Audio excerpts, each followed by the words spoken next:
मैं एक सिख शख्स के बच्चे की मां बनने वाली थी, इसलिए जब मिलिट्री मुझे पार्टीशन के 2 साल बाद लेने के लिए आई तो मैंने पाकिस्तान वापस जाने से इनकार कर दिया, क्योंकि मुझे ख़दशा था कि मैं इस बच्चे को किस बाप का नाम दूंगी। अगर मैं पाकिस्तान चली गई तो मेरी जो मुसलमान सोसाइटी है वो मुझे क्या कहेगी, सारी ज़िंदगी मैं अपनी फैमिली के साथ कैसे रहूँगी।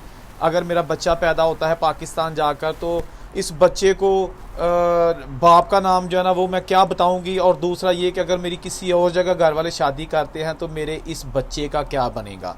लिहाजा जब मिलिट्री लेने के लिए आई तो मैंने वापस जाने से इनकार कर दिया और मैं बिल्कुल भी सारी ज़िंदगी इंडिया में गुजारने के लिए तैयार थी। जी हाँ, ये आज की दर्दनाक स्टोरी है।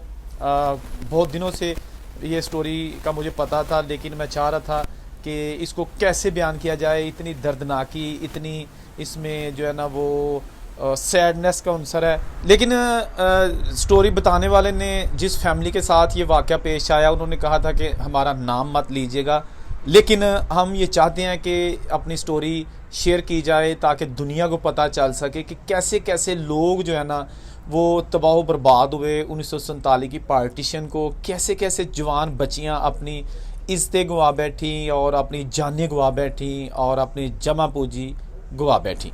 भारत के इलाके पटियाला के बहुत सारे गांवों का एक जत्था पाकिस्तान की तरफ आ रहा था 1947 की पार्टीशन के दौरान, और रास्ते में बहुत सारे जो है जत्थे हैं उन्होंने हमला कर दिया और बहुत सारी लड़कियां गवा कर ली गई, बहुत सारे मर्दों को वहाँ पर जान से मार दिया गया।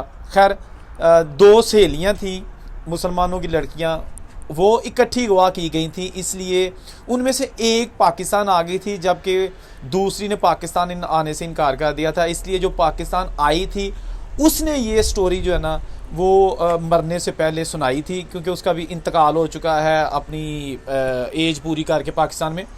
तो उन्होंने कहा कि जब हमें जत्थे ने गवाह किया उस वक़्त मैं और मेरी सहेली, हमारी उम्रें तकरीबन 16 से 17 साल की थी और हम अपनी फैमिली से बिछड़ गए। हमें जत्थे जो है ना वो ले गए अपने साथ और हमें नहीं पता हम कहाँ जा रहे थे। हमें यही पता था कि हमें मार दिया जाएगा, क्योंकि हमारी आंखों के सामने बहुत सारे लोगों का खून हुआ था, कत्ल हुआ था, नाहक उनको मारा गया था। और बहुत सारे लोग हमने ऐसे देखे थे कि जिनके हाथ पांव कटे हुए हैं और वो ज़िंदगी की भीख मांग रही है। खैर हमें कोई पता नहीं था कि हमें कहाँ ले जाया जा रहा है। खैर वक्त गुजरता गया और हमें एक जो जत्थों में से 1-2 नौजवान थे, हमसे उम्र में काफ़ी बड़े थे, उन्होंने अपने घर रखा और उनके मुताबिक हमने शादियां, यानी कि उन्होंने अपने रस्म रवाज के मुताबिक हमसे वो शादियां भी जो है ना वो घर में ही कर ली और हमने रहना शुरू कर दिया। उसके तकरीबन 1.5-2 साल बाद जब गुमशुदा लोग दोनों मुल्कों के जब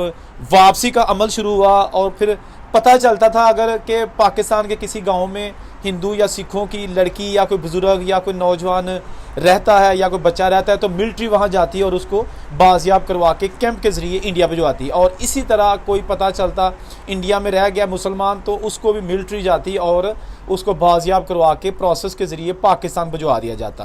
खैर ये सिलसिला आम हो चुका था, ये पार्टीशन के कई साल बाद जारी रहा।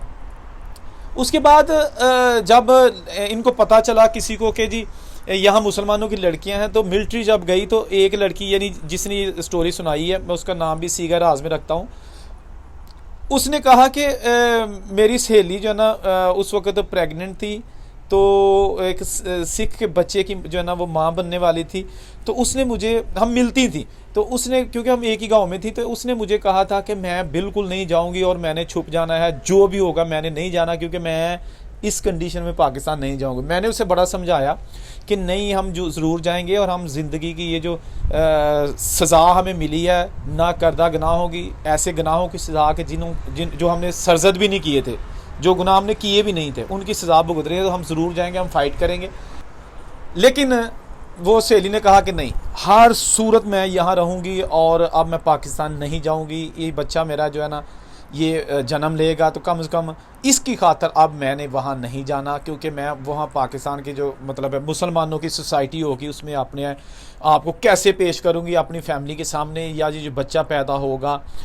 लिहाजा वो लड़की नहीं आई, पाकिस्तान नहीं आई।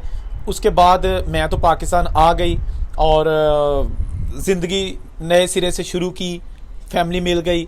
उसकी फैमिली का मुझे पता चला बाद में, उनको सारी स्टोरी बताई, लेकिन उसके बावजूद उन्होंने बड़ी कोशिश की। 2 बार वो इंडिया गए, लेकिन उस लड़की का कोई पता नहीं चल सका। शायद वो जगह चेंज कर गई थी, शायद वो अपने हस्बैंड के साथ या जो भी उसके घर वाला था उस वक़्त उसके साथ या किसी, उसके बाद कोई पता नहीं चला। गांव वालों से भी पता किया गया, लेकिन उन्होंने इस बारे में लाइल्मी का इजहार किया कि हमें कुछ पता नहीं है, ये कहाँ गए हैं, थे इसी गांव में, लेकिन अभी इनका कोई पता नहीं है। तो ये एक गुमनाम स्टोरी है जिसकी नोयत टोटली डिफरेंट है। यानी कि आप अंदाज़ा करें कि कैसे कैसे जुल्म किए गए, दोनों तरफ से जुल्म की एक हवा चली जिसने बहुत सारे बेगनाहों को अपनी लपेट में ले लिया।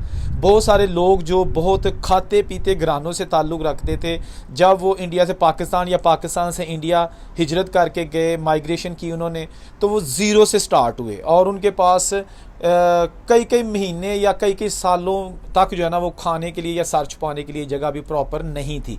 तो ये इतनी ज़्यादा स्टोरियां हैं कि हम इनको जो है ना एक एक दिन में 10-10 स्टोरियां भी बयान करें तो तब भी जो है ना ये स्टोरियां ख़त्म नहीं होंगी।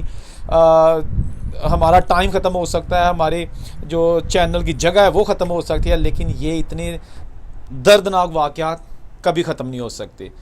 आप दोस्त भाई सारे कमेंट करके बताइएगा कि क्या उस खातून ने ये दुरुस्त फ़ैसला किया कि वो पाकिस्तान नहीं आई और अपने बच्चे की खातर उसने इंडिया में रहने को तरजीह दी। मुझे आपके कमेंट्स का इंतज़ार रहेगा। मैं कोशिश करूँगा कि ये वीडियो मुकम्मल डिटेल के साथ जल्द आपके सामने मज़ीद पेश करूँ, और उस फैमिली की अगर वो डिटेल्स मिल सकती हैं या वो गाँव के नाम बताना चाहते हैं, ज़ाहिर करना चाहते हैं, तो मैं दोबारा वीडियो बनाऊँगा। अल्लाह हाफ़िज़।